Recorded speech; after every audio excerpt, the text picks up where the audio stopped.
So DANUBEparks was launched 10 years ago, so this year we are celebrating the 10 years anniversary.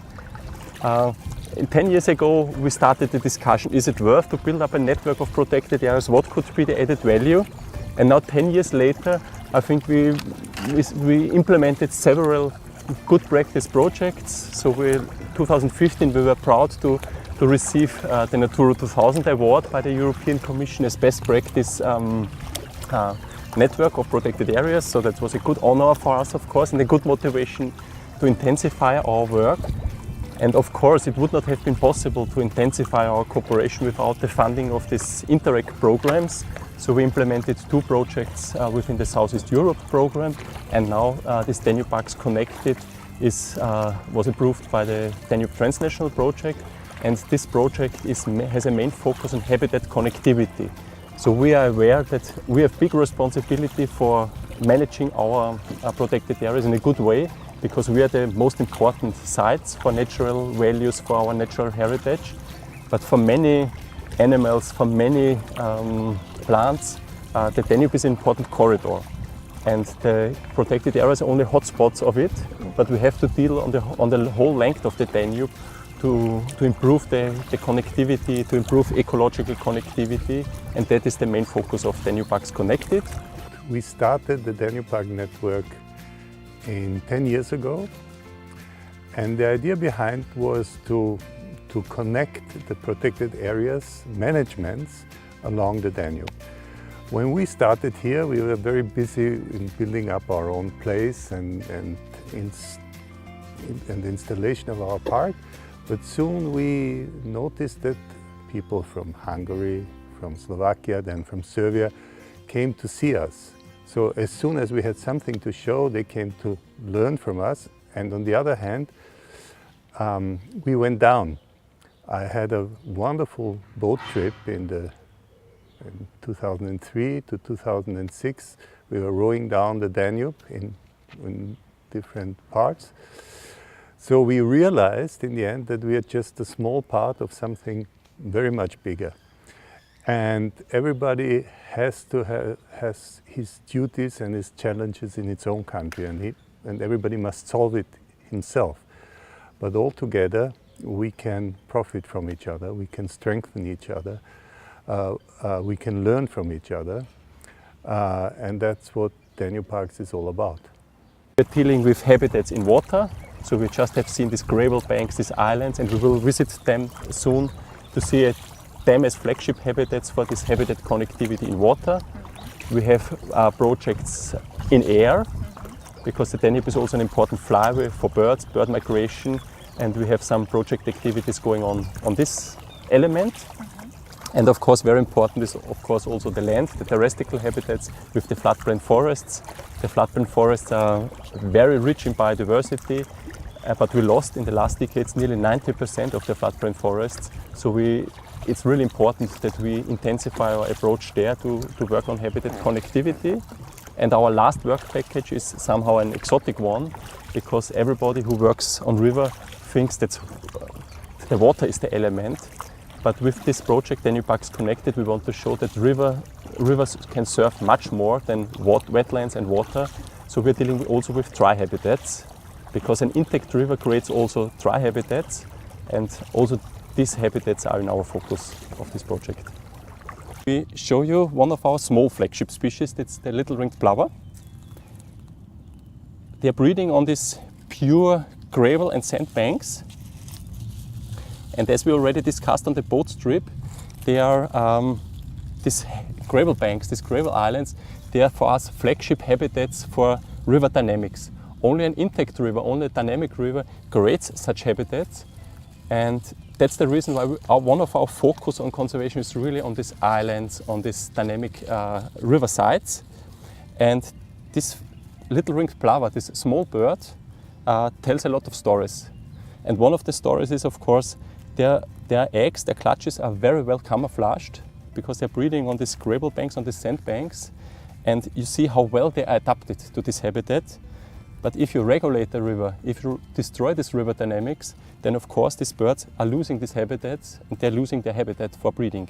So that's our task, to preserve river dynamics, to work together with the other key players on the river, for example, navigation people, waterway administrations, for restoration and conservation of these dynamic habitats, in particular of these wild islands, to ensure that there are still habitats in the future for these little ringed plovers. And so for us, this clutch is also a very good message which we want to promote all along the Danube. We have some activities planned to raise the awareness for our project and also for the different types of habitats we have here. And the first Danube's Volunteer Day will be about the dry grassland habitats. So from the middle of August to the middle of October, all the different partners of the project will conduct a volunteer day where they invite the local people. Some are focusing on schools or different kind of groups of the community. And they come and help to maintain the grasslands, because nowadays they need maintenance, because some of them were former pasture land, but it's not working anymore. So we need to maintain them by volunteers, for example.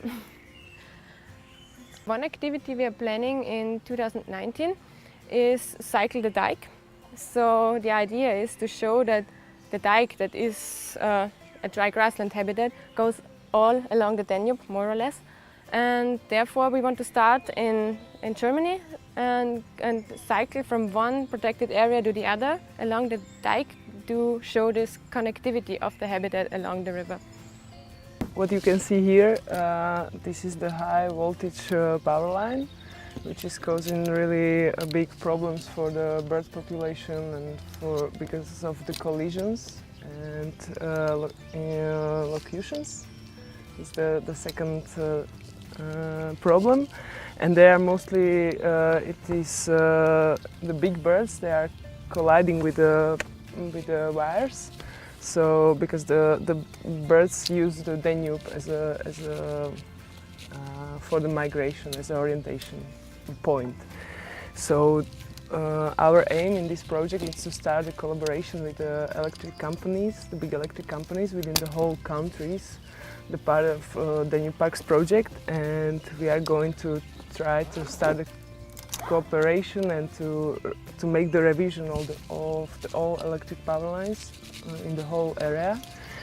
And then the second point should be the marking of these power lines against the collisions. So what is in my hand is it's called Firefly, and it's the marker against the collision. So it's installing.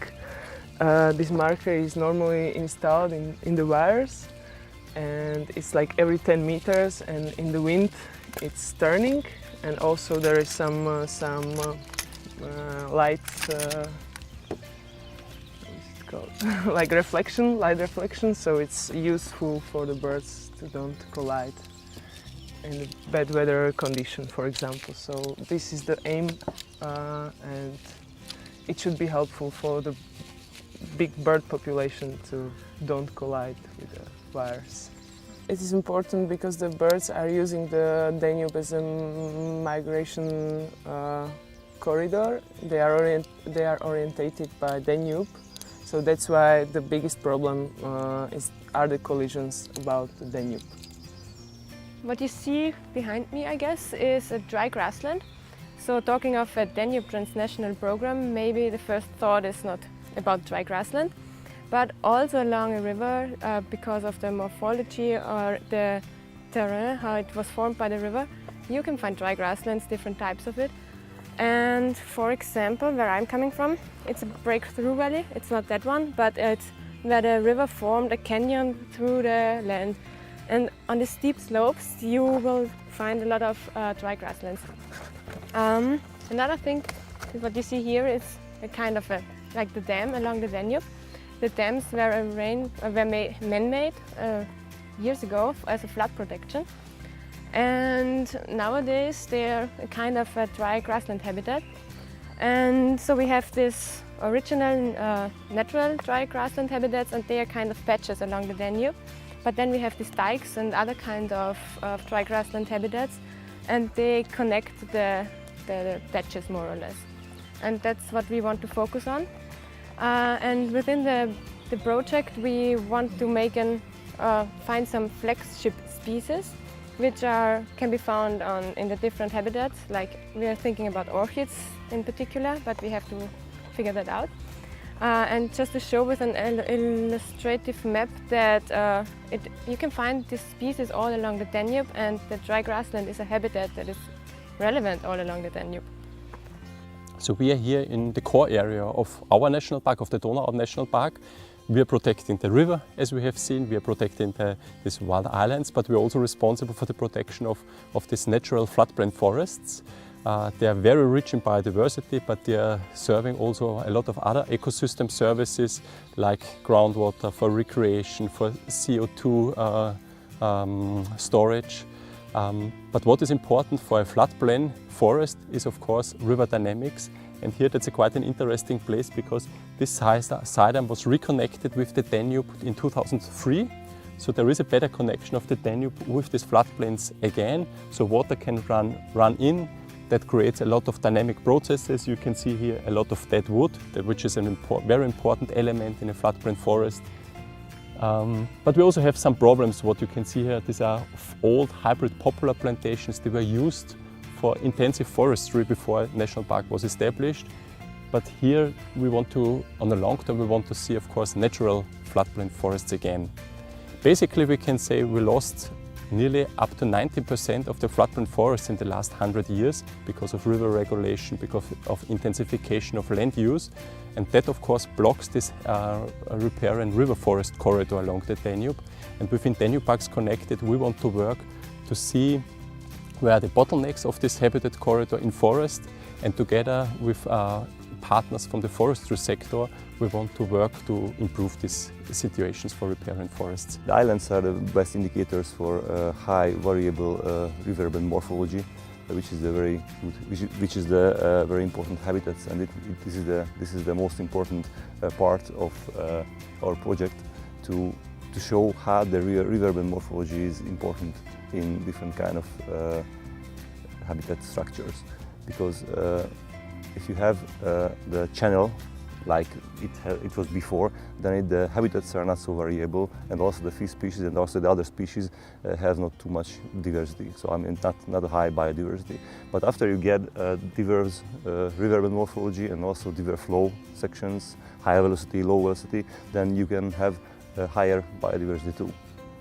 And also a wide island concept was developed by the Danube Parks because we realized that these islands are so important, and each country will designate one or two or three, it depends on the country, will designate islands to be a wide island, and at the first steps we, as a cross-sectoral cooperation, we lay down this is a really important habitat, so we have to handle it in a very special way. And also it's very good for fish species that I told you before, but also for birds, as Georg mentioned before. But also if you look this island from this side to the other side, you can see a succession. The upper side is just like gravel, nothing else. You go a little bit right, then you will see some brushes and also grass. And if you go to the other side, you will see a forest. This is the typical succession method in the river islands. Migration between night and day is used to happen. So at night the fish comes to the shallow areas, and at day they go back to the deep areas. And what is the most important question is about the wave stress, because at night there are a lot of ships going on the river and makes huge waves. But a small fish like size like this cannot swim against the waves and cannot swim against the current, the velocity which produced by the propeller of the boat. So this is one of the most important problems in this kind of shallow habitats at low water level. When the water level gets higher, the problem is lower because the amount of the water is much more, and the velocity cannot be this too much. This here is one of the main attractions of the visitor center, because the people can really see fish from the Danube and learn more about the species that are in the Danube actually. We have a lot of explanatory panels where they can learn everything that is important to know. So the people really enjoy to come here, and through things like this, like the visitor center or this underwater station, the people also learn more about our project, which is EU funded, and the people normally don't get that directly. but through all these explanations they learn a little bit more about what we're doing. So I think this is a very good way to approach the local public. Our project, Danube Parks Connected, is like concerning the whole Danube, so it's also very interesting for us. Our project has activities in all elements. So the huge element of the Danube is the water, right behind me. And but the Danube is not only water; it's also people, animals, and plants. So we have different habitats where we want to protect different kinds of species, and also try to preserve the biodiversity. And we mainly do that through working together in the Danube Parks project. I'm in the national park only since January, and when I came here the first time I really had the feeling, okay, so this is what we are really working for. This is what's out there, and what we are trying to protect, and what we are trying to get back to our area. And I hope that other people experience it the same. So we, the Danube protected areas, have really a big responsibility to protect some of the unique natural values here along the Danube. And these wild islands are one example of it. Because here, if you look to this island, that's a primeval forest. That's a virgin forest. It's not an old, 100 years old forest, but it's a young primeval forest, never touched by humans. Because 30 years ago, 40, 50 years ago, the Danube decided to create a gravel bank here. And within these next years, the willow bushes started to grow, and now we have a 30 years old willow forest, including some black poplars, and that was never touched by humans because it's protected by the national park here.